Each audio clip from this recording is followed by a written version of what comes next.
কাটা বিশাল দেহের ভেতর থেকে বের হচ্ছে লিটার লিটার তেল, পাশে বরফ, ভিড় আর কৌতূহলী চোখ। দেখে মনে হতে পারে এ যেন কোনো বিরল সামুদ্রিক প্রাণীর শেষ দৃশ্য।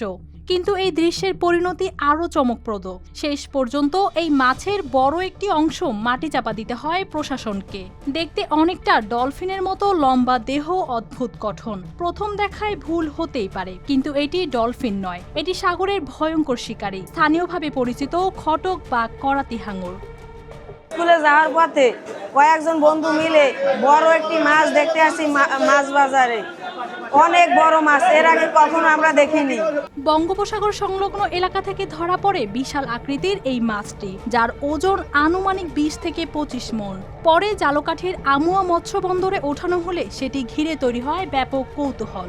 72 ঘন্টা ময়েশ্চার লক সমৃদ্ধ লিলি বডি ওয়াশ, শিয়া বাটারের গুডনেস স্কিন রিপেয়ার করে রাখে সফট ও গ্লোয়িং। সেখান থেকে মাছটি নিলাম হয়ে হাত বদল হয়ে যায় পিরোজপুরের মঠবাড়িয়া বাজারে। স্থানীয় আড়তদাররা কয়েক লাখ টাকায় মাছটি কিনে শহরের বিভিন্ন এলাকায় প্রদর্শন করেন। মাইকিং করে জানানো হয় বিক্রির খবর। বাজারে কেজি দরে বিক্রি শুরু হলে উপচে পড়ে মানুষের ভিড়। আমি মাছটা কিনছি আপনার আমুয়া বাজার থেকে। আমুয়া ওখানে পল্টন আছে, পল্টনের ডাক হয়, 5 লক্ষ টাকায় কেনা হয়েছে। বিক্রির মধ্যেই বদলে যায় পরিস্থিতি। প্রশাসন ও বন বিভাগের কর্মকর্তারা ঘটনাস্থলে এসে জানান এই খটক মাছ একটি সংরক্ষিত ও মহাবিপন্ন প্রজাতি, তাই এভাবে বিক্রি ও প্রদর্শন আইনসম্মত নয়। পরে বিক্রির জন্য কেটে রাখা অংশসহ অবশিষ্ট মাছ উদ্ধার করে মাটি চাপা দেওয়া হয়। বিশেষজ্ঞদের মতে খটক বা করাতি হাঙর বিশ্বজুড়েই বিলুপ্তির ঝুঁকিতে থাকা একটি বিরল প্রজাতি, তাই এমন মাছ ধরা পড়লে সংরক্ষণই হওয়া উচিত প্রধান কাজ, বাণিজ্য নয়।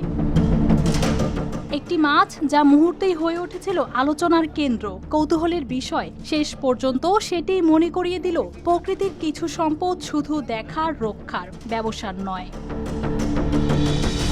News desk, RTV।